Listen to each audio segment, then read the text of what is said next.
ini saya berada di lokasi yang familiar untuk Anda sering melihat di layar kaca. Saya akan mewawancarai secara langsung Presiden Joko Widodo langsung dari kediaman di kawasan Sumber, Surakarta.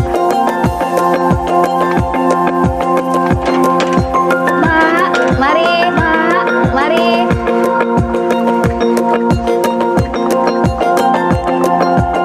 Assalamualaikum.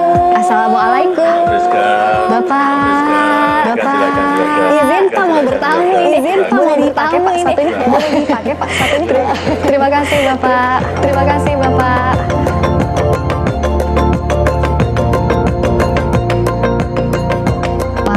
Jokowi, kita saat ini duduk bersama, saya yakin saya dan seluruh bangsa Indonesia dua pekan ini rasa yang berduka karena saudara-saudara kita di Aceh, di Sumatera Utara, di Sumatera Barat sedang menghadapi bencana ekologis, banjir bandang.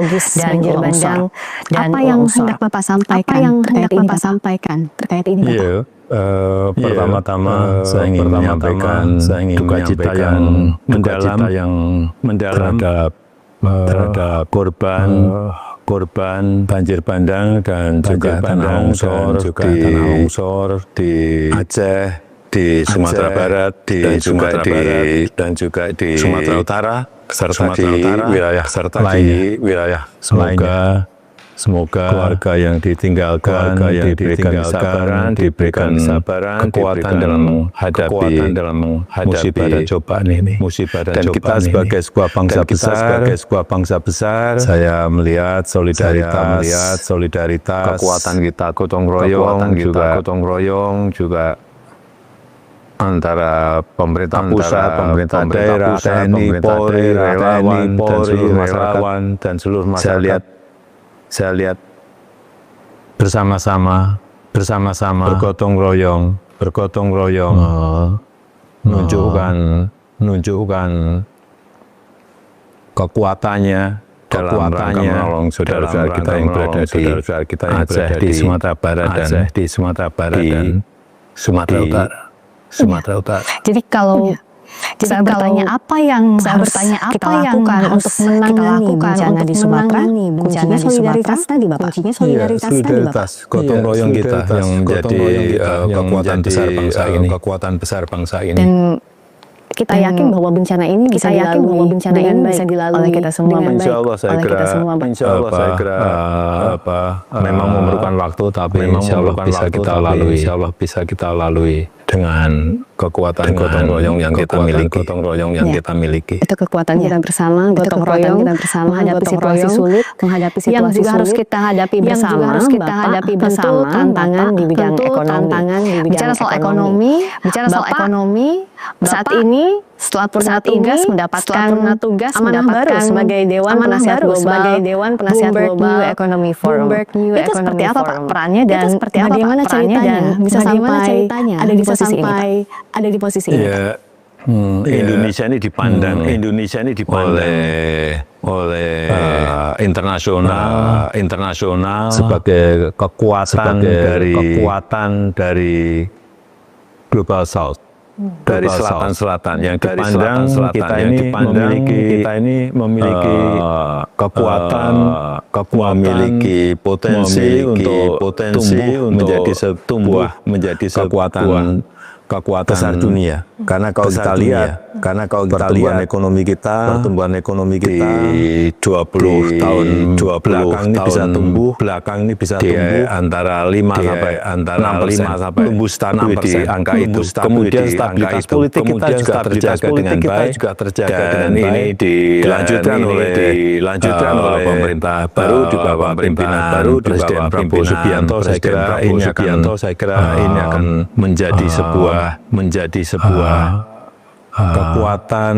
kekuatan baru bagi ekonomi yang dipandang oleh internasional sebagai negara yang patut dicontoh. patut dicontoh. Nah, bicara soal era baru ini Bapak, di forum Bloomberg bilang bahwa ekonomi kecerdasan beberapa tahun terakhir ini kan pesat sekali. Negara-negara maju, Amerika, Inggris, Tiongkok sudah lebih dulu, bahkan negara tetangga kita, Singapura, Vietnam juga tidak kalah pesat pertumbuhannya. Menurut Bapak, apakah memang kita sudah ada di fase itu dan sebenarnya ada di fase itu dan kecerdasan itu apa sih Pak yang harus masyarakat tahu? Yang harus masyarakat tahu. Yang pertama kita ini berada di era sekarang ini digital ekonomi. Ekonomi digital. Kemudian kita akan masuk lagi ke era yang lebih baru lagi yang namanya ekonomi kecerdasan, intelligent economy. Ini adalah sebuah sistem di mana data dan informasi dikumpulkan, diolah oleh AI, oleh artificial intelligence, kemudian dianalisa dan menghasilkan sebuah keputusan yang tepat dan akurat. Saya kira ke depan seluruh sendi-sendi kegiatan masyarakat kita, sendi-sendi kehidupan masyarakat kita akan selalu berhubungan dengan elemen yang ada di artificial intelligence. Sehingga sekali lagi kita harus siap menghadapi era baru ini, yaitu era intelligence ekonomi, era ekonomi kecerdasan.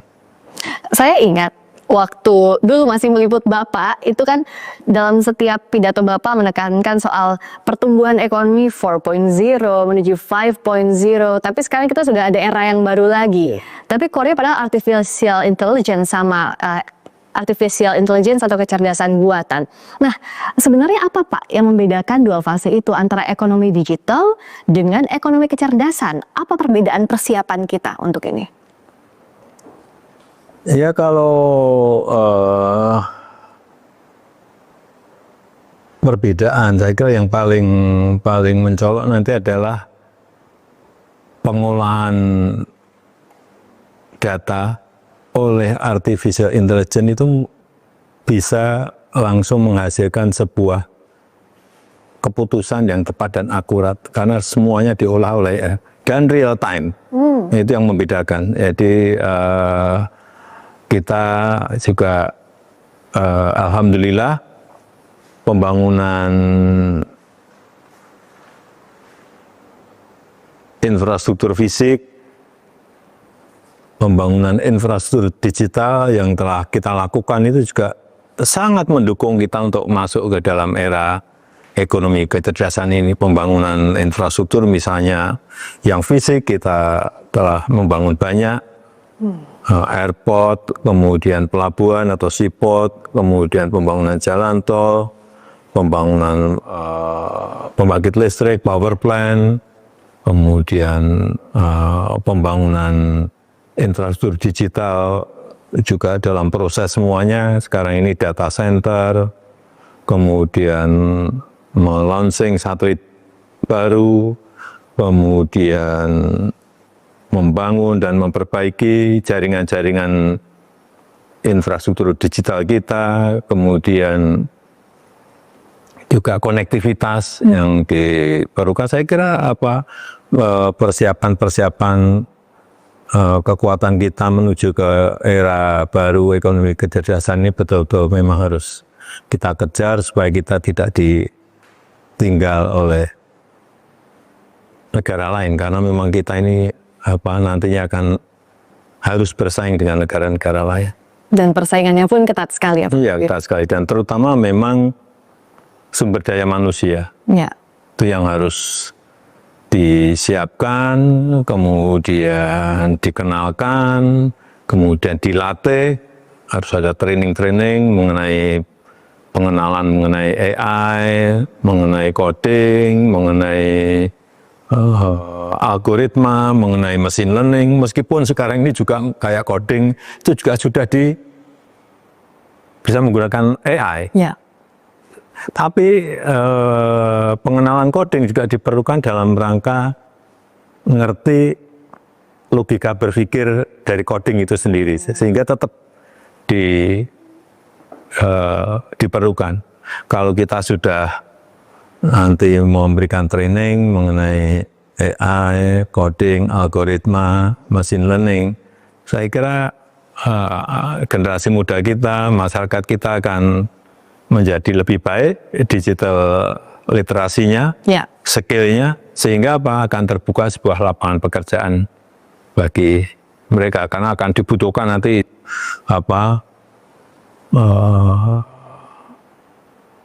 tenaga-tenaga untuk pekerja-pekerja profesional di bidang digital, tenaga yang profesional untuk AI, operator AI, manajemen AI, kemudian juga tenaga ahli untuk humanoid robotik, kemudian juga software engineer. Saya kira banyak sekali lapangan pekerjaan yang akan terbuka, tetapi dengan catatan ya kita memiliki digital literasi yang baik mengenai tadi yang sampaikan AI, coding, algoritma, machine learning. Kita memang harus siap menghadapi era ini. Lapangan pekerjaan tadi Bapak menyebutkan akan terbuka. Tapi apa justru juga ini jadi ancaman untuk lapangan pekerjaan lainnya, Pak? Kita akan jawab usai jeda. Wawancara khusus bersama Presiden ke-7 RI, Joko Widodo. Usai jeda.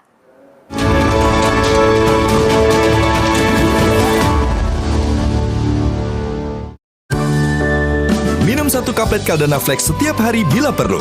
Caldana Flex mengandung... Harus siap menghadapi era intelligence ekonomi. Saudara-saudara kita sedang menghadapi bencana ekologis. Saya melihat solidaritas, gotong royong antara pemerintah pusat, pemerintah daerah. Menurut Bapak ada agenda besar dan ada orang besar di balik kasus ijazah. Saya pastikan, ya. Dalam program khusus, wawancara Friska Clarissa bersama Presiden ke-7 RI Joko Widodo. Malam ini pukul 8:30 eksklusif di Kompas TV. Kita harus siap menghadapi era intelligence ekonomi. Saudara-saudara kita sedang menghadapi bencana ekologis. Saya melihat solidaritas, gotong royong antara pemerintah pusat, pemerintah daerah. Menurut Bapak ada agenda besar dan ada orang besar di balik kasus ijazah. Saya pastikan, ya. Dalam program khusus, wawancara Friska Clarissa bersama Presiden ke-7 RI Joko Widodo. Malam ini pukul 8:30 eksklusif di Kompas TV. Kita harus siap menghadapi era intelligence ekonomi. Saudara-saudara kita sedang menghadapi bencana ekologis. Saya melihat solidaritas, gotong royong antara pemerintah pusat, pemerintah daerah. Menurut Bapak ada agenda besar dan ada orang besar di balik kasus ijazah. Saya pastikan, ya. Dalam program khusus, wawancara Friska Clarissa bersama Presiden ke-7 RI Joko Widodo. Malam ini pukul 8:30 eksklusif di Kompas TV. Kita harus siap menghadapi era intelligence ekonomi. Saudara-saudara kita sedang menghadapi bencana ekologis. Saya melihat solidaritas, gotong royong antara pemerintah pusat, pemerintah daerah. Menurut Bapak ada agenda besar dan ada orang besar di balik kasus ijazah. Saya pastikan, ya. Dalam program khusus, wawancara Friska Clarissa bersama Presiden ke-7 RI Joko Widodo. Malam ini pukul 8:30 eksklusif di Kompas TV. Kita harus siap menghadapi era intelligence ekonomi. Saudara-saudara kita sedang menghadapi bencana ekologis. Saya melihat solidaritas, gotong royong antara pemerintah pusat, pemerintah daerah. Menurut Bapak ada agenda besar dan ada orang besar di balik kasus ijazah. Saya pastikan, ya. Dalam program khusus, wawancara Friska Clarissa bersama Presiden ke-7 RI Joko Widodo. Malam ini pukul 8:30 eksklusif di Kompas TV. Kita harus siap menghadapi era intelligence ekonomi. Saudara-saudara kita sedang menghadapi bencana ekologis. Saya melihat solidaritas, gotong royong antara pemerintah. terima kasih Anda masih bersama kami di wawancara khusus eksklusif bersama Presiden ke-7 Republik Indonesia, Bapak Joko Widodo. Pak Jokowi, tadi Bapak menyebutkan bahwa di era ekonomi kecerdasan ada lapangan kerja yang akan terbuka. Tapi apakah bisa dimaknai artinya banyak juga lapangan kerja yang bisa tergantikan? Ya, dengan catatan asalkan kita mempersiapkan, kita mengenalkan, kita mentraining, kita itu siapa? Ya pemerintah, ya industri, ya private sector, mempersiapkan betul, mentraining betul, sehingga generasi muda kita, pelajar kita, masyarakat kita tahu, mengerti mengenai tadi AI, coding, algoritma, dan juga machine learning. Kalau mereka tahu mengenai itu, artinya apa? Digital literasi mereka meningkat, kemudian skill mereka meningkat, ya sangat mudah untuk masuk ke kesempatan kerja yang ada di era ekonomi kecerdasan. Yang paling penting itu aja. Ya, dan kalau dari periode Bapak memimpin selama 10 tahun dilanjutkan sekarang ke Bapak Presiden Prabowo, ke Bapak Wakil Presiden Mas Gibran, sebenarnya Indonesia sudah ada di tahapan mana Pak untuk ekonomi kecerdasan ini dan indikatornya apa soal ini? Tadi saya sampaikan infrastrukturnya, kemudian kita telah sebagian besar sudah kita miliki, tinggal memperbaiki dan menambah. Kemudian kalau indikator untuk tadi yang ditanyakan, saya rasa kita bisa melihat digitalisasi di bidang pelayanan publik. Saya kira kita meningkat, melompat, sehingga pelayanan publik lebih cepat dan lebih baik. Kemudian juga yang berkaitan dengan pembangunan sumber daya manusia juga, kalau kita lihat juga telah kita kejar meskipun masih perlu diperbaiki lagi. Kemudian indikator yang lain, tumbuhnya startup, ada unicorn di negara kita yang banyak, artinya ekosistem yang mendukung ke arah itu juga bisa kita perbaiki. Dan juga saya kira yang penting memang nanti adalah regulasi yang mendukung tumbuhnya sebuah ekosistem untuk mendukung masuknya kita ke ekonomi kecerdasan, intelligent economy. Saya tertarik dengan sejumlah poin yang Bapak sampaikan tadi soal infrastruktur, sumber daya manusia, soal regulasi. Saya ke soal sumber daya manusia dikaitkan dengan literasi digital yang harus kita miliki. Yang masih jadi tantangan saat ini Bapak, dari mulai ekonomi digital ke ekonomi kecerdasan adalah masih belum meratanya soal literasi digital ini, dari Sabang sampai Merauke. Menurut Bapak, bagaimana menjawab tantangan ini agar kita punya literasi digital yang kuat secara merata? Ya, tugas pemerintah, tugas kita semuanya, tugas sektor swasta untuk bersama-sama mengenalkan kepada masyarakat mengenai tadi AI, coding, algoritma, mengenai machine learning bersama-sama, dan training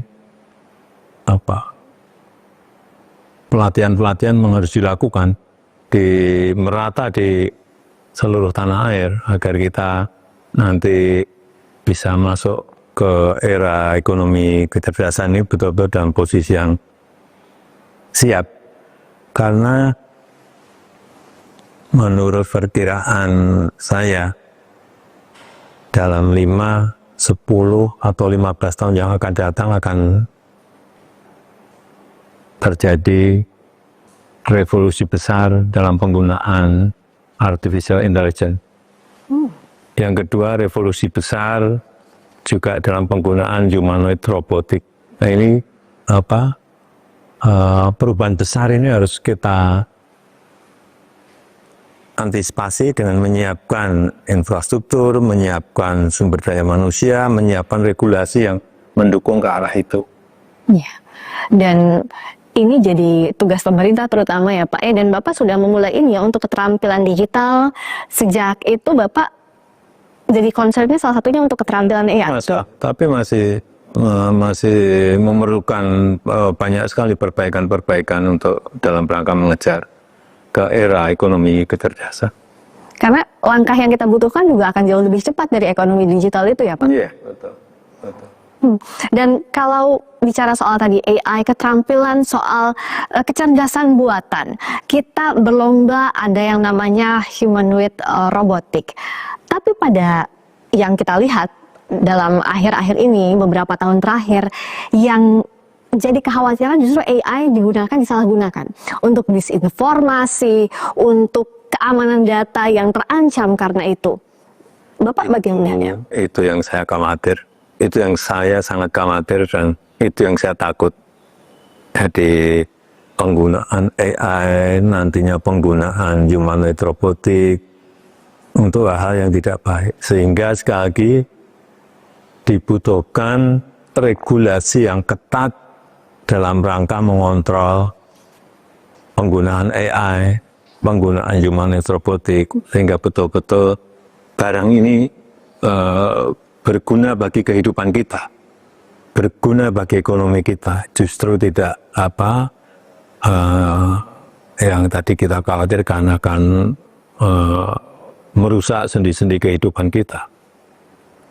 Sekali lagi, diperlukan regulasi, aturan yang ketat dalam rangka mengontrol penggunaan AI, mengontrol penggunaan humanoid robotik.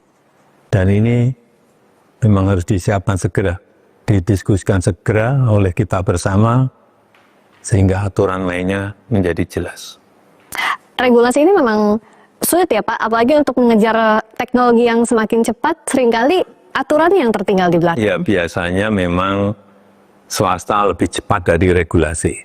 Teknologi juga lebih cepat dari regulasi. Ini yang harus menjadi concern kita bersama. Iya, regulasinya, tapi harus diimbangi juga dengan literasi digital.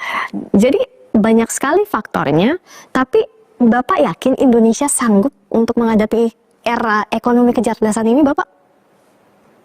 Ya tadi, asalkan. Pakai asalkan kita segera memperbaiki infrastruktur yang kurang. Infrastruktur fisik, infrastruktur digital.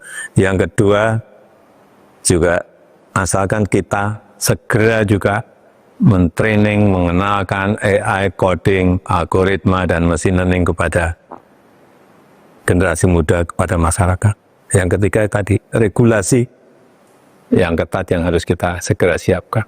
Kalau ini semuanya dikerjakan ya, artinya kita siap menghadapi era kecerdasan. Karena memang ini adalah masa-masa ekstrim di mana perubahan itu akan sangat drastis sekali. Ini mungkin akan seperti revolusi industri di tahun 1760.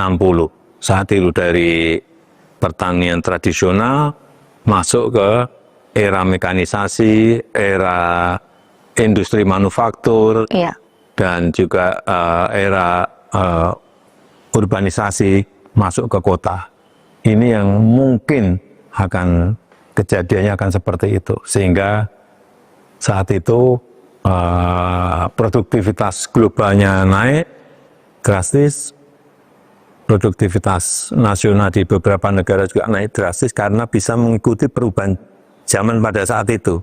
Di zaman Raja George ketiga ya. Seingat saya Raja George ketiga. Saya rasa akan kejadian itu mungkin dalam 10-15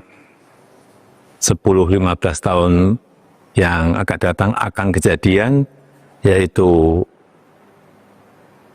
produktivitas globalnya naik drastis karena adanya penemuan-penemuan teknologi, terutama AI dan humanoid robotik. Iya, tatanan dunianya akan berubah drastis. Jadi kita harus siap untuk itu. Berkali-kali Bapak menekankan soal infrastruktur, SDM, regulasi lagi. Regulasi ini yang jadi kendala tadi, regulasi dengan teknologi, regulasinya di belakang, teknologi sudah maju di depan. Yang jadi kendala adalah regulasi ini butuh waktu. Baik itu dari sisi pemerintahnya, aturan-aturan yang ada di sektor usaha, di sisi lain juga pendidikannya, institusi, itu semua butuh waktu. Apa artinya untuk pembuatan regulasi butuh lebih ringkas juga untuk mengejar ini, Bapak? Ya, kita memang harus berubah semuanya. Kalau dulu-dulu pembuatan undang-undang, pembuatan regulasi, pembuatan aturan-aturan memerlukan waktu lama, sekarang memang harus cepat. Karena ini eranya era real time. Jadi semuanya diolah secara real time untuk menghasilkan sebuah keputusan yang cepat dan tepat. Kalau enggak lagunya masih lagu lama terus ya kita harus ngomong apa adanya, kita akan ditinggal. Jangan sampai ditinggal. Kalau lagu lama kasetnya rusak ya Pak ya, jadi itu tidak boleh terjadi. Nah, dengan ini artinya butuh ada keinginan, ada kemauan, begitu kan Pak? Kemauan untuk mengubah regulasi tadi. Kalau masih pola lama ya tidak akan bisa. Memang harus dirubah. Meskipun birokrasi itu seringkali sulit untuk itu ya Pak. Dan jangan lupa, AI ini sekarang sudah di negara-negara lain sudah mulai digunakan secara masif. Kita juga sudah di beberapa perusahaan sudah menggunakan juga AI karena perkembangannya sangat cepat sekali. Kalau kita lihat sekarang DeepSeek yang dimiliki oleh Liang Wenfeng dari China, kemudian Google yang sekarang sudah punya Gemini juga udah ada juga yang Mark Zuckerberg sekarang juga sudah punya Meta AI. Saya kira ini kecepatan teknologinya sangat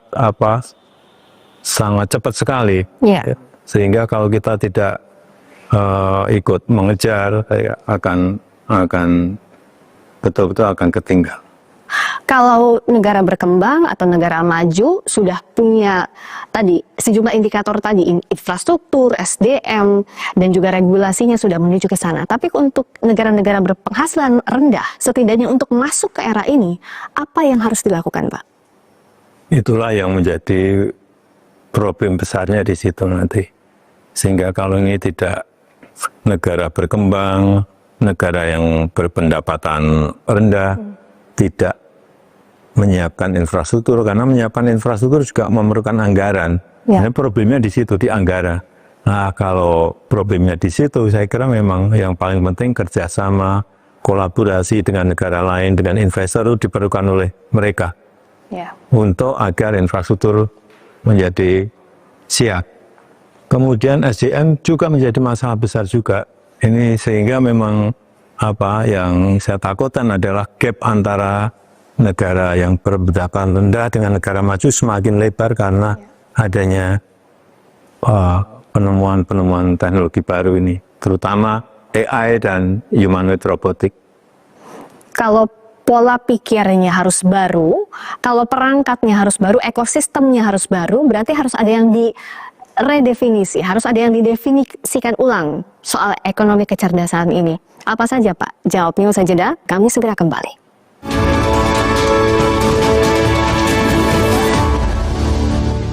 Harus siap menghadapi era intelligence ekonomi.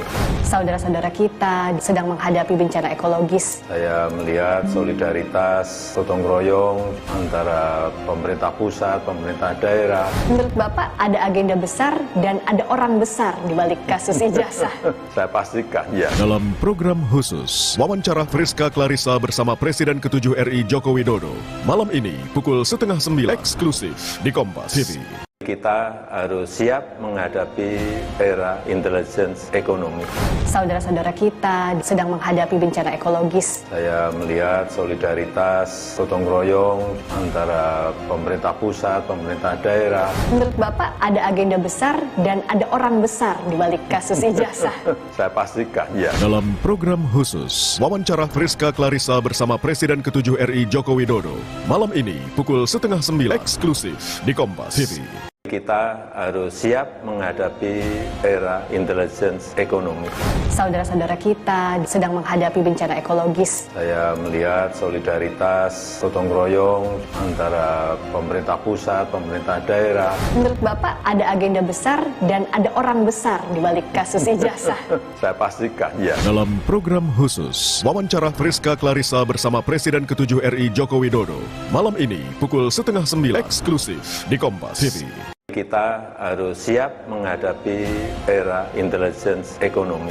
Saudara-saudara kita sedang menghadapi bencana ekologis. Saya melihat solidaritas, gotong royong antara pemerintah pusat, pemerintah daerah. Menurut Bapak ada agenda besar dan ada orang besar di balik kasus ijazah. Saya pastikan, ya. Dalam program khusus, wawancara Friska Clarissa bersama Presiden ke-7 RI Joko Widodo.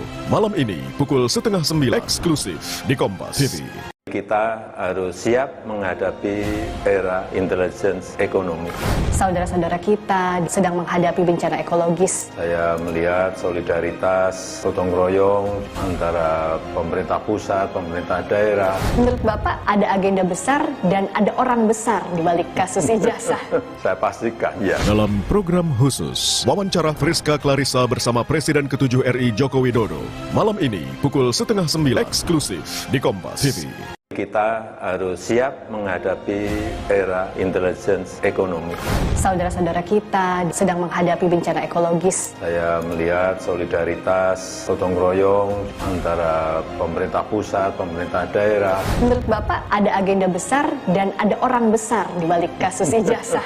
Saya pastikan, ya. Dalam program khusus, wawancara Friska Clarissa bersama Presiden ke-7 RI Joko Widodo. Malam ini, pukul 8:30 eksklusif di Kompas TV.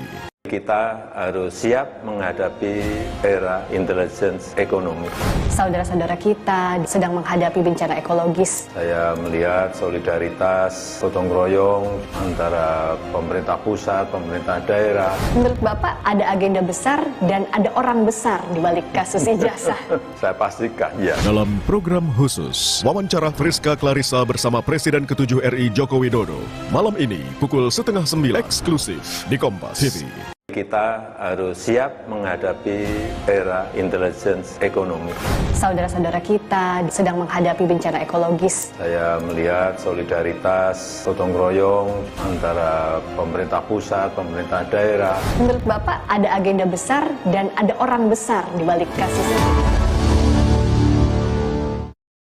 Kembali bersama Presiden ke-7 Republik Indonesia, Bapak Joko Widodo. Banyak hal yang harus kita betul-betul definisikan ulang ya Pak, soal ekonomi kecerdasan. Bapak tadi sebelumnya sudah menyampaikan bahwa kita berubah eranya, banyak tantangan yang harus kita hadapi, berubah pula caranya. Jadi cara yang harus berubah yang ingin ditekankan apa Pak? Soal prosesnya, soal sistemnya tadi. Ini jadi gini, ini kan kita masih di era digital ekonomi, Ya. dan kita akan segera masuk ke intelligent ekonomi, ke ekonomi kecerdasan. Tentu saja kalau kita masuk ke ekonomi kecerdasan, yang di era ini menjadi usang semuanya. Sistemnya menjadi usang, dan lain-lainnya. Dan saat kita masuk ke era baru, tentu saja harus ada redefinisi ulang. Semuanya, baik itu redefinisi untuk proses, redefinisi untuk sistem, redefinisi untuk strategi, semuanya. Karena memang eranya sudah berubah untuk menghasilkan sebuah keputusan yang tepat dan akurat. Oleh sebab itu, yang harus diredefinisi menurut saya, yang pertama adalah dunia pendidikan dulu. Harus redefinisi ulang semuanya. Baik itu kita melihat pelajaran, mungkin kurikulum yang perlu dirubah atau ditambah, dan setelah bidang pendidikan, kemudian juga redefinisi untuk bidang kesehatan dan bidang-bidang sektor-sektor lainnya. Saya kira memang semuanya, karena nanti ini akan berubah total semuanya. Masa-masa yang ekstrem dan masa-masa perubahan yang nanti akan meloncatkan mungkin kurikulum yang perlu dirubah atau ditambah, dan setelah bidang pendidikan, kemudian juga redefinisi untuk bidang kesehatan dan bidang-bidang sektor-sektor lainnya. Saya kira memang semuanya, karena nanti ini akan berubah total semuanya. Masa-masa yang ekstrem dan masa-masa perubahan yang nanti akan meloncatkan mungkin PDB globalnya menjadi naik, kemudian produktivitas globalnya naik, produktivitas nasional juga naik, semuanya akan berubah. Yeah.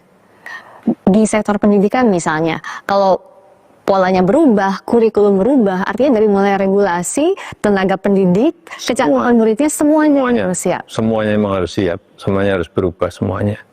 Butuh waktu, tapi butuh waktu juga harus cepat. Iya, butuh kecepatan.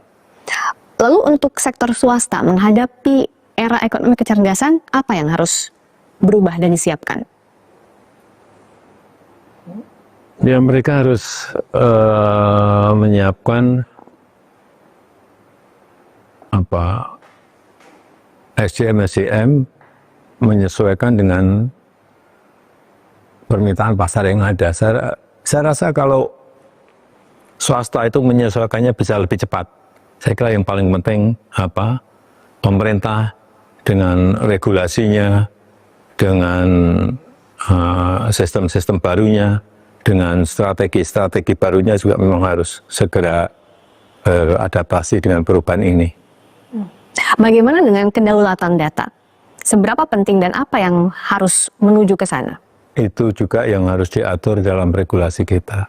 Kedaulatan data, banyak orang yang menyampaikan mengenai data pribadi. Kalau data pribadi menurut saya kok kita nyimpennya sudah baik ya. Yang justru berbahaya kalau ini berpindah ke negara lain atau berpindah ke kekuatan-kekuatan besar adalah data aktifnya. Data aktif itu apa? Misalnya kebiasaan kita berangkat ke kantor jam berapa. Ini akan terdeteksi semua dengan AI nantinya. Kemudian kebiasaan kita makan di mana, yang kita makan apa. Ternyata akan ketemu semuanya. Kemudian juga mungkin hobi kita apa, olahraga kita apa. Semuanya ini kalau tidak kita simpan sendiri dan lari ke kekuatan besar dunia atau lari ke negara lain, gampang sekali kita dibaca.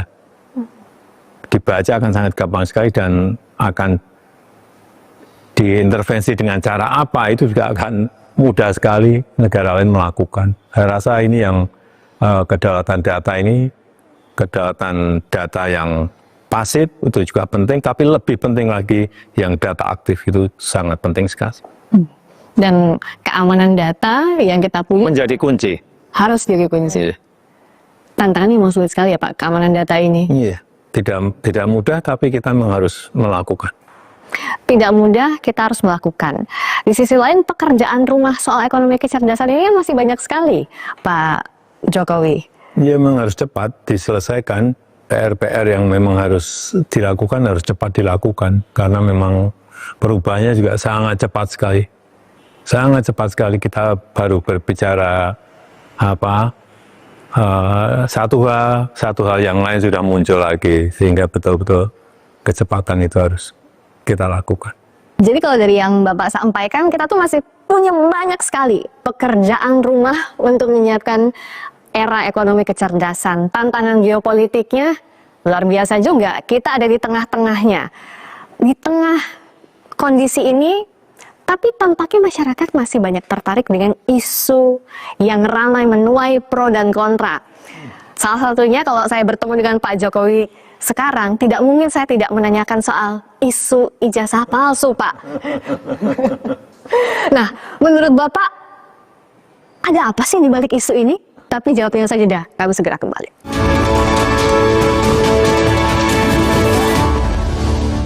Harus siap menghadapi era intelligence ekonomi.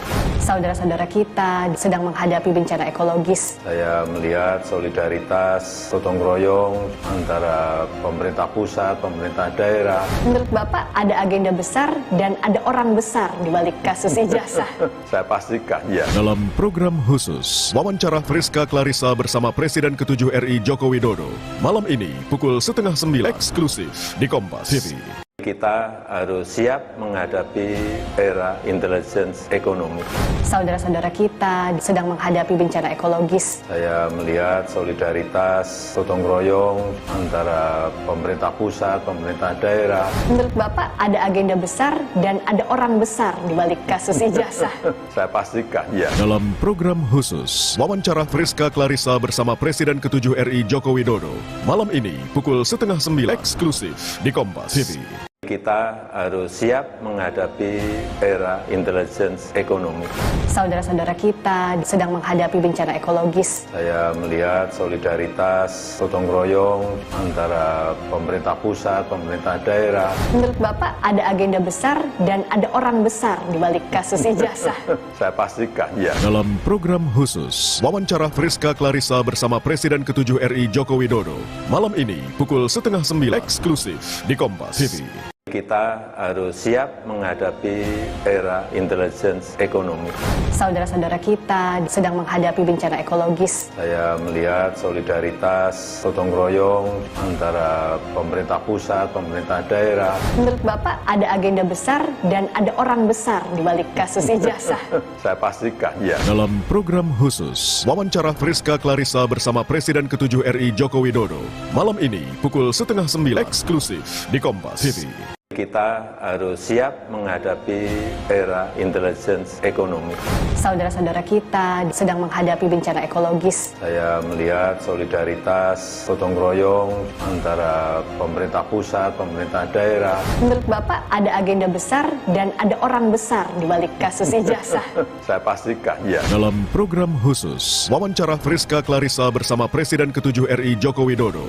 Malam ini, pukul 8:30 eksklusif di Kompas TV. Kita harus siap menghadapi era intelligence ekonomi. Saudara-saudara kita sedang menghadapi bencana ekologis. Saya melihat solidaritas, gotong royong antara pemerintah pusat, pemerintah daerah. Menurut Bapak, ada agenda besar dan ada orang besar di balik kasus ijazah. Saya pastikan, ya. Dalam program khusus, wawancara Friska Clarissa bersama Presiden ke-7 RI Joko Widodo. Malam ini, pukul 8:30 eksklusif di Kompas TV. Kita harus siap menghadapi era intelligence ekonomi. Saudara-saudara kita sedang menghadapi bencana ekologis. Saya melihat solidaritas, gotong royong antara pemerintah pusat, pemerintah daerah. Menurut Bapak, ada agenda besar dan ada orang besar di balik kasus ijazah. Saya pastikan, ya. Dalam program khusus, wawancara Friska Clarissa bersama Presiden ke-7 RI Joko Widodo. Malam ini, pukul 8:30 eksklusif di Kompas TV.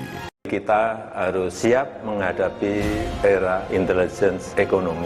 Saudara-saudara kita sedang menghadapi bencana ekologis. Saya melihat solidaritas, gotong royong antara pemerintah pusat, pemerintah daerah. Menurut Bapak, ada agenda besar dan ada orang besar di balik kasus ijazah. Saya pastikan, ya. Dalam program khusus, wawancara Friska Clarissa bersama Presiden ke-7 RI Joko Widodo. Malam ini, pukul 8:30 eksklusif di Kompas TV. Kita harus siap menghadapi era intelligence ekonomi. Saudara-saudara kita sedang menghadapi bencana ekologis. Saya melihat solidaritas, gotong royong antara pemerintah pusat, pemerintah daerah. Menurut Bapak, ada agenda besar dan ada orang besar di balik kasus ijazah. Kali ini kami mewawancarai khusus Presiden ke-7 Republik Indonesia, Bapak Joko Widodo. Pak Jokowi seperti menyambung sebelum jeda tadi, kalau saya bertemu Bapak tidak mungkin saya tidak bertanya soal isu ijazah palsu yang bahkan sudah 4 tahun ini Bapak bergulir, episodenya panjang sekali. Apa pandangan Bapak soal isu yang tidak berkesudahan, soal isu ijazah palsu, Pak? Ya, ini kan sebuah isu yang sudah 4 tahunan ya dibicarakan, dan sebetulnya saya sudah matanu diam, tidak banyak menanggapi. Karena apa? Ijazahnya saya pegang gitu loh. Bapak pegang ijazah? Kenapa? Tetapi saya tidak menyampaikan kepada publik ijazah itu karena yang pertama ada aduan ke Barreskrim. Yang kedua, saya dituduh ijazah saya palsu. Artinya yang menuduh itu yang harus membuktikan. Dalam hukum acara nih, siapa yang menuduh itu yang harus membuktikan. Itu yang saya tunggu, itu coba dibuktikannya seperti apa. Dan itu akan lebih baik kalau pembuktiannya itu di pengadilan. Sehingga betul-betul akan kelihatan proses hukumnya, akan kelihatan adilnya, karena yang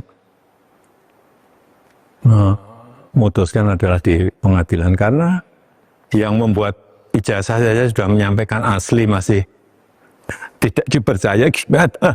Dan yang saya lihat ini memang ada agenda besar politik, ada operasi politik yang sehingga bisa sampai bertahun-tahun nggak rampung-rampung karena keinginan mereka untuk mendowngrade, menurunkan reputasi yang saya miliki, meskipun saya nggak merasa punya reputasi apa-apa. Dan menurut Bapak, kenapa? Apa dibalik itu? Menurut Bapak, kenapa harus diturunkan reputasi Bapak melalui isu ijazah ini? Ya, mungkin untuk kepentingan politik. Kenapa sih kita harus mengolok-olok, menjelek-jelekkan, merendahkan, menghina, menuduh-nuduh? Semua dilakukan untuk apa kalau hanya untuk main-main? Kan mesti ada kepentingan politiknya di situ. Tapi sekali lagi, mestinya dalam masa-masa ekstrim seperti ini kita konsentrasi untuk hal yang besar. Untuk strategi besar negara, untuk kepentingan yang lebih besar bagi negara ini. Misalnya tadi yang berkaitan dengan menghadapi masa-masa ekstrim, menghadapi masa-masa perubahan karena artificial intelligence, karena humanoid robotic, sehingga jangan malah kita energi besar kita pakai untuk urusan-urusan yang sebetulnya menurut saya urusan ringan. Menurut Bapak, masih yakin dengan pernyataan Bapak sebelumnya ada agenda besar dan ada orang besar di balik kasus ijazah? Saya pastikan, ya. Bapak sudah tahu. Gimana? Kira-kira siapa di balik? Ya, saya kira gampang ditebak. Tapi tidak perlu saya sampaikan. Dan Bapak tadi mengatakan bahwa lebih baik ini dibawa sampai ke ranah hukum. Ya, untuk pembelajaran kita semuanya, bahwa jangan sampai gampang menuduh orang, jangan sampai gampang menghina orang, menfitnah orang, mencemarkan nama baik seseorang. Kalau ada pertanyaan ini akan ke ranah hukum saja, Bapak membawa ini ranah hukum saja, atau ada kemungkinan mediasi? Saya kira untuk pembelajaran kita memang lebih baik dilakukan di penegakan hukum, diputuskan di pengadilan akan lebih baik. Untuk pembelajaran kita semuanya.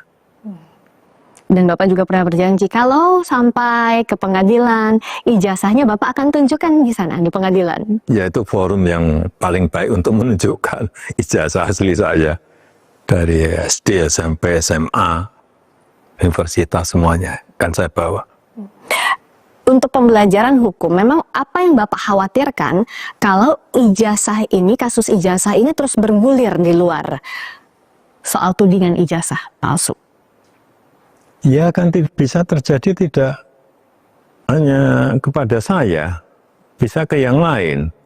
bisa ke menteri, bisa ke presiden yang lain, bisa ke gubernur, bupati, wali kota, semuanya. Dengan tuduhan asal-asalan. Tapi kalau menuduh dengan bukti itu yang baik. Menurut Bapak, seharusnya tidak ada kasus tudingan-tudingan ini lagi di kemudian hari? Ya, ini untuk pembelajaran kita semuanya. Selain kasus ijazah, sebenarnya sebagai presiden 2 periode yang sekarang juga sudah purna tugas, tapi tentu pandangan Bapak terhadap bangsa ini jadi penting. Apakah ada kekhawatiran di benak Bapak soal masa depan Indonesia? Ya, saya kira kita dilihat, sekali lagi kita dilihat oleh negara lain itu dijadikan contoh karena stabilitas ekonomi kita baik, stabilitas politik kita baik, sampai di era Presiden Prabowo ini dipandang oleh negara lain bagus, sehingga jangan sampai pandangan ini berubah. Dan saya melihat pertumbuhan ekonomi di era Presiden Prabowo juga bagus, masih di atas 5, baik di kuartal pertama, kedua, dan ketiga. Saya rasa ekonomi kita akan masih tumbuh di atas 5. Tadi Bapak masih optimis soal pertumbuhan ekonomi kita, dan silakan Bapak menyampaikan agar seluruh elemen bangsa kita bisa bahu-membahu menyiapkan era di depannya, kita bisa lebih solid lagi menghadapi berbagai tantangan di depan. Apa yang ingin Bapak sampaikan soal ini, Pak Jokowi? Ya, semuanya harus mempersiapkan. Pemerintah, sektor swasta, seluruh masyarakat memang semuanya harus bersiap-siap menghadapi era intelligence ekonomi, era ekonomi kecerdasan, yang di situ nanti akan ada perubahan-perubahan besar di seluruh sendi-sendi kehidupan kita. Akan ada elemen AI, akan ada elemen artificial intelligence yang mempengaruhi sendi-sendi kehidupan kita. Ditambah lagi dengan humanoid robotik yang itu juga akan mempengaruhi perubahan di era masa-masa ekstrem ini, dan kita memang harus bersatu, solid, menghadapi era yang sangat menentukan arah kehidupan kita ke depan. Saya rasa itu. Kita bisa asalkan tadi apa ya? Asalkan poin-poin tadi, kita solid menghadapi berbagai tantangan. Pak Jokowi, terima kasih. Kami boleh mampir ke kediaman Bapak di Sumber, Surakarta, dan ini juga sekali lagi menjadi wawancara pertama Bapak setelah purna tugas. Terima kasih banyak sudah menerima tim Kompas TV. Terima kasih Mbak Beska. Terima kasih banyak. Sehat selalu Pak Jokowi. Terima kasih. Semoga kita jumpa lagi. Dan saudara, itu tadi wawancara khusus Presiden Republik Indonesia ke-7 Bapak Joko Widodo secara eksklusif dari Surakarta. Saya, Friska Clarissa, menutup perjumpaan kali ini. Selamat malam, sampai jumpa.